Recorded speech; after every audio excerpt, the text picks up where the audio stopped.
പൂക്കാട്ടുമണ്ണയിൽ നിന്ന് മലപ്പുറം പൂക്കാട്ടുമണ്ണയിൽ നിന്ന് ഒരു മൃതദേഹം കൂടി കിട്ടിയിട്ടുണ്ട്. അങ്ങനെയെങ്കിൽ മരണസംഖ്യ 355ലേക്ക് ഉയർന്നിട്ടുണ്ട്. സമീർ ബിൻ കരീം വിവരങ്ങളുമായി ചേരുന്നുണ്ട്. സമീർ, എന്താണ് പുതിയ വിവരങ്ങൾ? ചാലിയാറിൽ പരിശോധന നടക്കുന്നുണ്ട്, അതിനിടെ ഒരു മൃതദേഹം കൂടി കിട്ടി എന്ന് മനസ്സിലാക്കുന്നു. അതിൻ്റെ വിവരങ്ങൾ എന്താണ്? പുതിയ വിവരങ്ങൾ എന്താണ് സമീർ?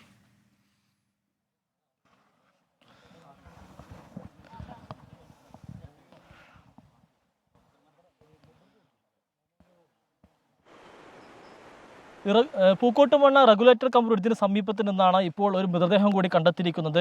പാതി ഭാഗം മാത്രമുള്ള ഒരു പുരുഷന്റെ മൃതദേഹമാണ് ലഭിച്ചത് എന്നുള്ളതാണ് ഇപ്പോൾ ഫയർഫോഴ്സ് നമ്മോട് വ്യക്തമാക്കിയിട്ടുള്ളത്. അല്പസമയം മുന്നെയാണ് ഈ ശരീരം ഇവിടെ നിന്ന് ഇപ്പോൾ നിലമ്പൂർ ജില്ലാ ആശുപത്രിയിലേക്ക് കൊണ്ടുപോയിരിക്കുന്നത്. ഇപ്പോൾ നമുക്ക് ഇത് കണ്ടെടുത്ത ഫയർഫോഴ്സ് ഉദ്യോഗസ്ഥർ നമ്മോടൊപ്പം ചേരുകയാണ്.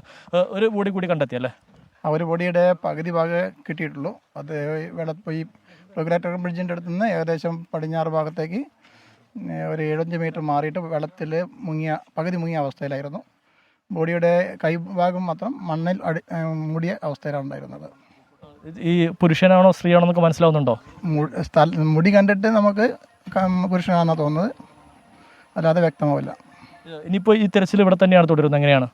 ഞങ്ങളിപ്പോൾ പൂക്കോട്ട് മണ്ണയിൽ നിന്ന് രണ്ട് സൈഡിലായിട്ട് 2 ടീമും പനങ്കായത്ത് നിന്ന് 2 സൈഡിലായിട്ട് 2 ടീമും തിരഞ്ഞുകൊണ്ടിരിക്കുകയാണ്. അത് പനങ്ങായത്ത് നിന്ന് ആളുകൾ ഇങ്ങോട്ടും നമ്മൾ പൂക്കോട് നിന്ന് അങ്ങോട്ടും പോയി തിരച്ചു നടത്തിക്കൊണ്ടിരിക്കുന്നത്.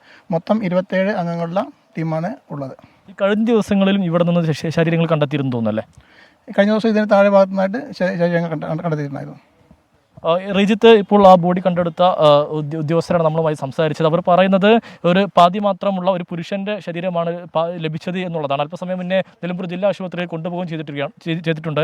നിലവിൽ നിലമ്പൂർ ജില്ലാ ആശുപത്രിയിൽ ചാലിയാർ പുഴയിൽ നിന്ന് മാത്രം എത്തിച്ചിരിക്കുന്നത് 206 ശരീരങ്ങളാണ് എന്നുള്ളതാണ് ഏറെ പ്രധാനപ്പെട്ടതായിട്ടുള്ള ഒരു കാര്യം. അതോടൊപ്പം തന്നെ ചാലിയാർ പുഴയിൽ ഇന്ന് ഈ ഭാഗത്ത് നിന്ന്, പ്രത്യേകിച്ച് ഞാനിപ്പോൾ നിൽക്കുന്ന പൂക്കോട്ടുമണ്ണ റെഗുലേറ്റർ കം ബ്രിഡ്ജിന് സമീപത്ത് നിന്ന് നേരെ പനങ്കയം ഭാഗത്തേക്ക് ഒരു സംഘം തെരച്ചിലായി ഈ പുഴയിലൂടെ സഞ്ചരിക്കുന്നു. പനങ്കയം ഭാഗത്ത് നിന്ന് ഒരു സംഘം തിരച്ചിലിന്റെ ഭാഗമായി അവിടെ നിന്ന് ഈ ഭാഗത്തേക്ക് സഞ്ചരിക്കുന്നു. അങ്ങനെ വിപുലമായ ഒരു തിരച്ചിലാണ് ഇന്നും ചാലിയാർ പുഴയുടെ എല്ലാ കടവുകളിൽ പുരോഗമിച്ചുകൊണ്ടിരിക്കുന്നത്.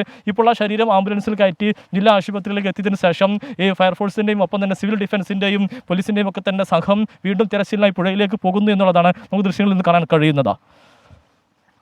അതുപോലെ തന്നെ ഇനി നിരവധി മൃതദേഹങ്ങൾ പോസ്റ്റ്മോർട്ടം ചെയ്യാറുണ്ട്. അതേപോലെ തന്നെ DNA പരിശോധന, തിരിച്ചറിയാത്ത മൃതദേഹങ്ങളുടെ DNA പരിശോധന നടത്താറുണ്ട്. കൂട്ടസംസ്കാരം നടത്തുമെന്ന് ഇന്ന് ടി സിദ്ദീഖ് MLA അറിയിച്ചിട്ടുണ്ട്. ഒപ്പം തന്നെ ഇന്നത്തെ തെരച്ചിലിലും ഇന്നത്തെ അവിടുത്തെ പ്രവർത്തനങ്ങളിലും ചില മാറ്റങ്ങൾ കൂടിയുണ്ടല്ലോ. സന്നദ്ധ പ്രവർത്തകർ രജിസ്ട്രേഷൻ ഇല്ലാത്തവരെ അവിടെ അനുവദിക്കില്ല എന്ന ചില നടപടിക്രമങ്ങൾ കൂടെ വന്നിട്ടുണ്ടല്ലോ.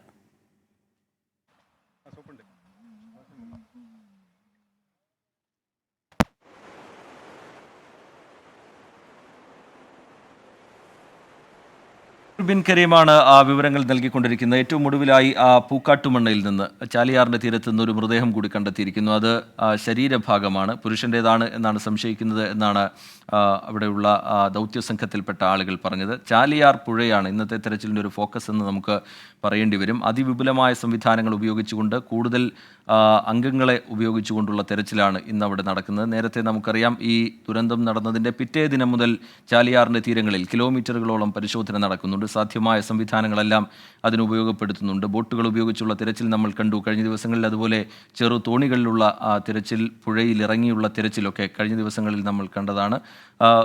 ഡോഗ് സ്ക്വാഡിൻ്റെ അടക്കം സഹായം ഉപയോഗപ്പെടുത്തിയിട്ടുണ്ട്.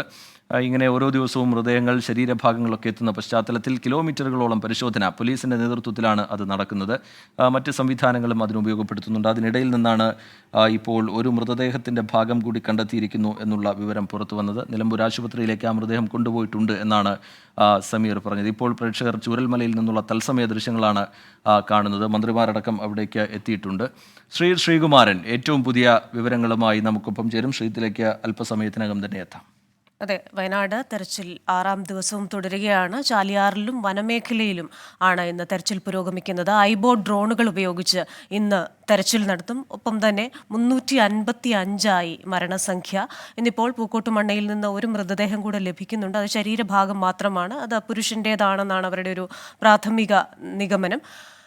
ടി സിദ്ദിഖ് MLA അറിയിച്ച ഒരു കാര്യം കൂടിയുണ്ട്. തിരിച്ചറിയാത്ത മൃതദേഹങ്ങൾ അവർ അർഹിക്കുന്ന എല്ലാവിധ ബഹുമാനത്തോടും കൂടി സർവ്വമത പ്രാർത്ഥനയോടുകൂടി എല്ലാ ആചാരങ്ങളും പാലിച്ചുകൊണ്ട് കൂട്ട സംസ്കാരം നടത്തും. അത് മതസൗഹാർദ്ദത്തിൻ്റെയും സ്നേഹത്തിൻ്റെയും കരുതലിൻ്റെയും ഒക്കെ ഒരു പ്രതീകമായി ആ ശ്മശാനം നിലകൊള്ളാൻ പോവുകയാണ്.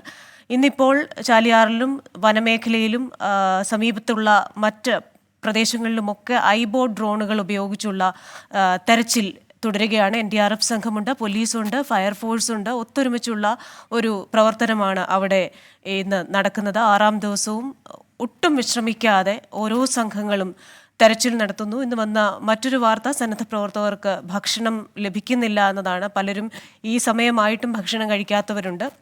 അതുമായി ബന്ധപ്പെട്ട റവന്യൂ മന്ത്രി വിശദീകരണം നൽകുകയും ചെയ്തിട്ടുണ്ട്. മറ്റ് സംഘങ്ങൾ ചേർന്ന് ഇന്ന് തെരച്ചിൽ നടത്തുമ്പോഴും കേരളം കൂടുതൽ സേനയെ ആവശ്യപ്പെടുന്നുണ്ട്. കാരണം കൂടുതൽ ശരിയായ പരിശീലനം ലഭിച്ചവരുടെ സാന്നിധ്യം അവിടെ ആവശ്യമുണ്ട്.